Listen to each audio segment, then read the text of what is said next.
Sheikh, pre-sales for Checkpoint from Redington Value. So today I'd be introducing you to Checkpoint's mobile threat defense solution and ways to make it work in tandem with enterprise mobility management solutions. All right. So now the point here is that we know that very well that organizations are becoming more flexible, right? In order to ensure productivity, most common means to do so is that by bringing in frameworks such as that of bring your own devices, right? We have this framework which is like implemented wide across almost all across the regions, right?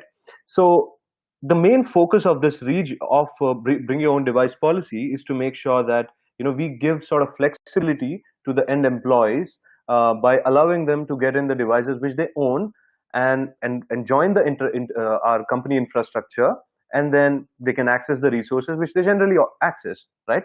So well, with this sort of flexibility that we are offering to the end employees, we are indirectly making a pave way for attacks, right? So where most common attack vectors being applications, or they could be in the form of network, or they could also be the device itself, right? So if we were to talk about applications in general, there was a report by Enterprise Mobile Threat Landscape which stated that nearly 10% of 50,000 Android phones host zero-day malware, as in the unknown malwares, right? Whose hexadecimal value is not known, whose SHA values are not known, and probably even the behavioral pattern is also unknown, right? So this kind of makes applications that you download even from the authorized app stores and web browsers quite unreliable, right? So you need to have a measure or a solution that can check on its reliability and check on the behavior of that particular application, whether or not to allow that application to execute freely inside your mobile phone, which you might be bringing in your organization as well. And when you bring such phones onto your organization, you're kind of compromising your security posture, right?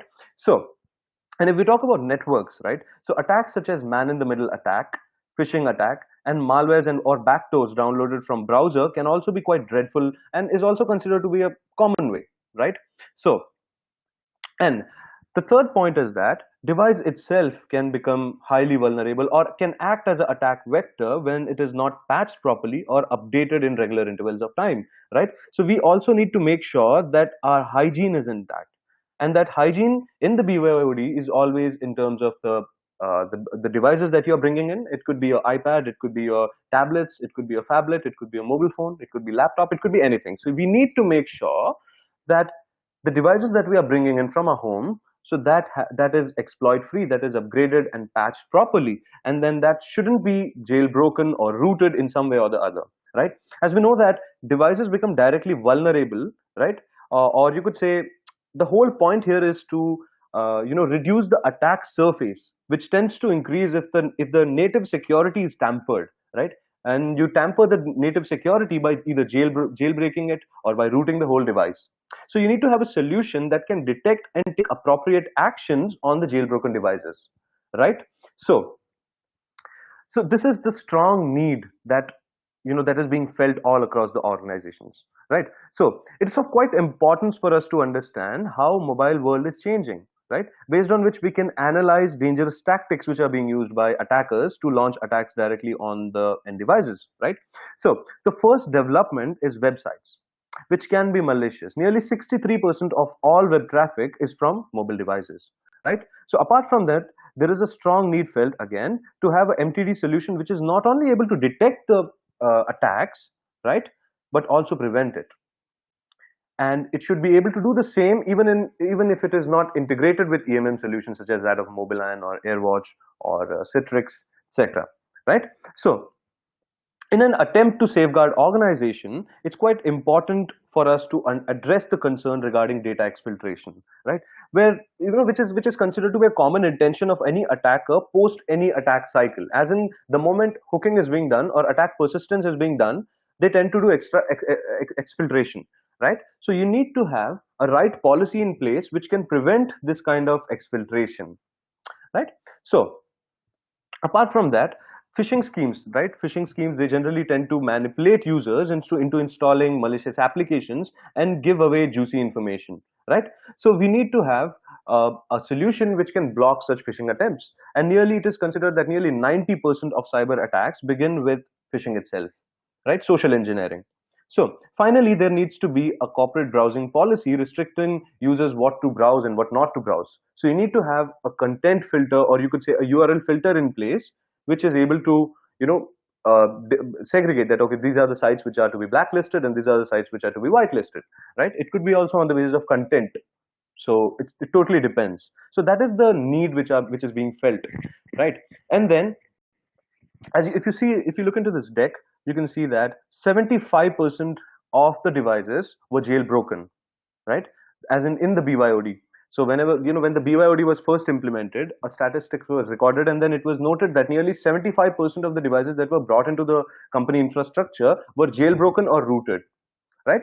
And nearly 89% of the phones, they experience man in the middle attack over Wi-Fi, because we know, there are various tactics which are being used by attackers to, perform man in the middle attacks, such as that of rogue access point creation, rogue SSID creation, right?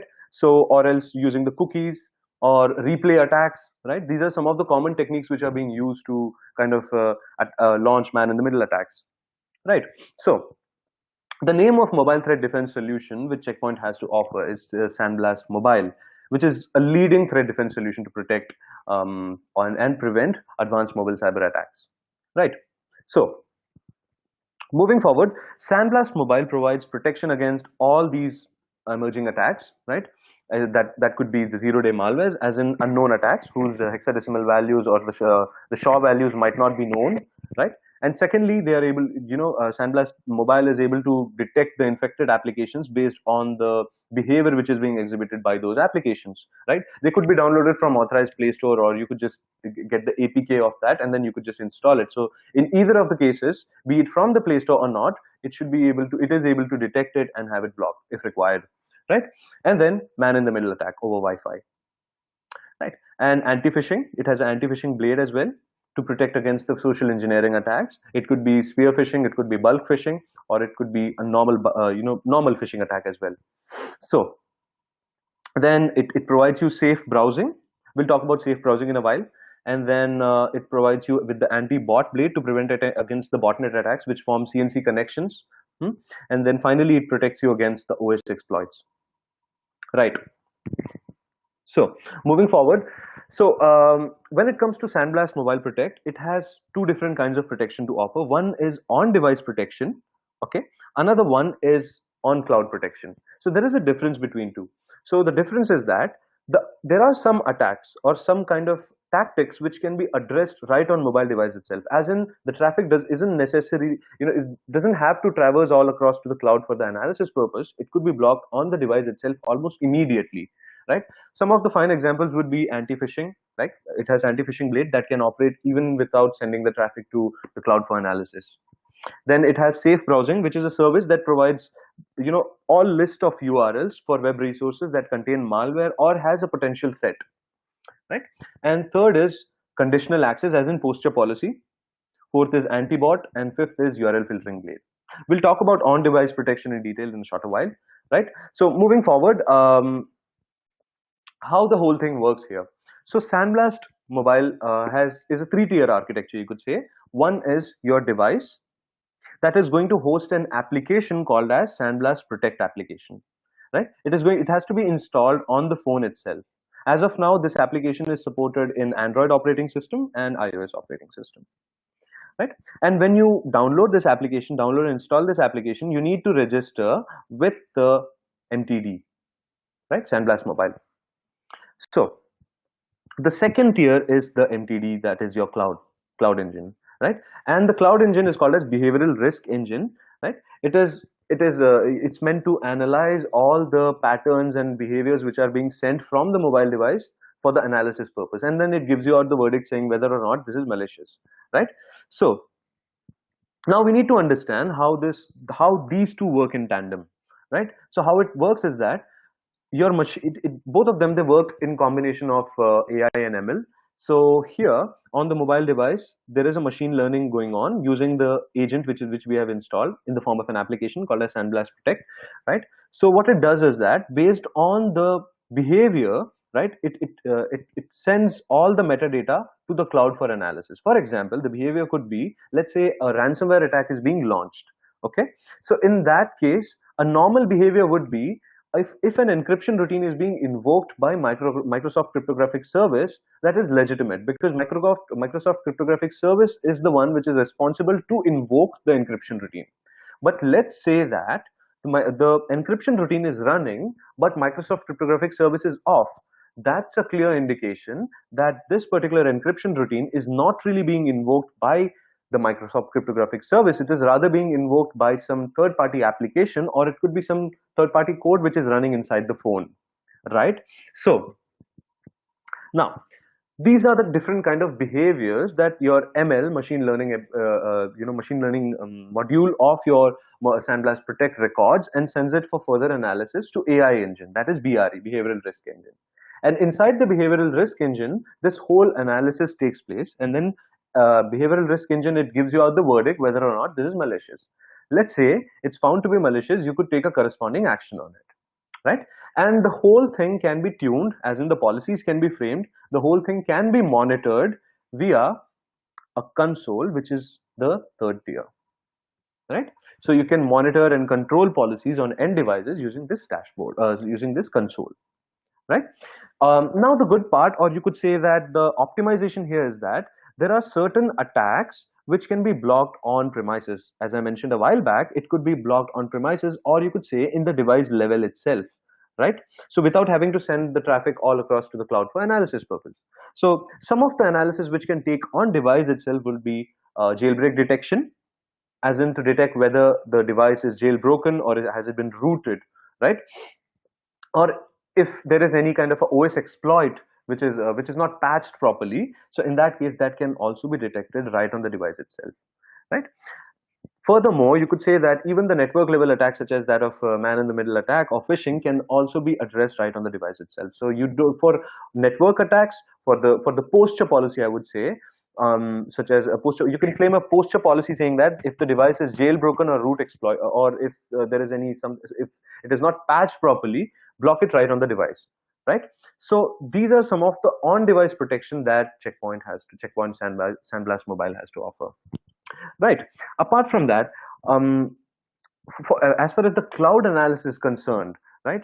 It is cloud analysis, in the cloud analysis, the antivirus feeds, or you could say antivirus inspection, is being done. Then code flow analysis is being done. What is code flow analysis? Code flow analysis, as in let's say that there is an application which is present inside your phone, right? And then behind the application, there is a code which is running. So that code, before it is allowed to run freely inside the mobile phone, this needs to be tested how exactly it is going to behave post the whole compilation, right? So you could, in nutshell, you could say that code flow analysis is to determine whether to determine the whole control flow of a program, right? And the third thing that you could say is that it gives you it tells you whether the app is reputed enough or not based on the severity level. As in, there is a huge database of Checkpoint. What it does, and it has all the applications list, and each and every application has certain reputation which has been assigned to it based on certain heuristics, such as what kind of URLs did it try to contact, was there any past history of compromise, right? So all those details regarding reputation is being recorded inside the database. Okay, so the app reputation engine, what it does is that the moment you try to run a particular application, it checks whether that app is reputed enough for it to be run, for it to be allowed to run inside the mobile device, right? And last would be sandboxing, as in let's say that the app is considered to be reputed. For example, there is a legitimate application, all right? An app was considered to be, and it was not, it kind of evaded the antivirus check, and then it was found to be a reputed application, but it had some kind of a code injection was being done on it, right? So what the sandboxing would do is that it is going to take that application traffic and have it simulated inside the BRE, behavioral risk engine, and it will be checked how exactly it executed. And based on the results, or you could say based on how it behaved, it's going to tell you that, hey, was this found to be malicious or not? And then let's say it was found to be malicious, it is going to take the corresponding action which you might have defined at the time of tuning the solution, right? So moving forward, if we talk about the EMM integration that you can do, you can have it integrated with most of the EMM vendors such as AirWatch, Mass 360, Mobile Iron, Citrix, Microsoft Intune, BlackBerry, etc. right? And if we talk about the integration, there is no proxification which is taking place, as in the the Sandblast Mobile doesn't really proxify the traffic. It is not sitting in transit. It rather interacts with the UEM on the basis of API. Okay, so first of all, let me just give you a brief over what exactly a EMM is, right? EMM stands for Enterprise Mobility Management. It is also called as Unified Endpoint Management, UEM. All right. So earlier we used to have a different product sprawl altogether, as in to do MDM, as in to do device management, such as enrollment, retiring, wiping, etc. We used to have MDM, Mobile Device Management. All right. And for you to push applications to the end mobile phones, you used to have MAM module, Mobile Application Management. And for you to publish content sites and DFS, or you could say SharePoint, etc., you used to have MCM component. So you see, there was a sprawl of products. So nowadays you don't really have to go for different products for each and every functionality. You could rather have it consolidated in the form of UEM or EMM solutions. All right. So one of the most important functions, or you could say, of EMM solutions is to provide containerization with per app tunnel capabilities and VPN capabilities. Apart from that, DLP capabilities, etc. Right. So now the question is, what can you expect out of this integration with EMM solutions, right? So once the integration is done, EMM handles the containerization, DLP, accessibility, you could say, or you can say that application management, content management, all those native functionalities would be handled by EMM. But the problem with EMM is that it doesn't. You can frame posture policies certainly with the EMM solutions, but you cannot really protect or prevent the attacks which are being launched directly onto it, right? So EMM becomes a very complete solution only after integration with your mobile threat defense solution, right? So you could say that the part of detecting and preventing the attacks would be handled by the mobile threat defense solutions, such as that of Checkpoint Mobile, right? So you could say that when it integrates with Sandblast Mobile, data managed by EMM, be it in rest or be it in motion, it will be protected by Checkpoint, right? So, and even if the attacks are directly being launched onto the device itself, you can still have it protected using Checkpoint Sandblast Mobile, right? So now,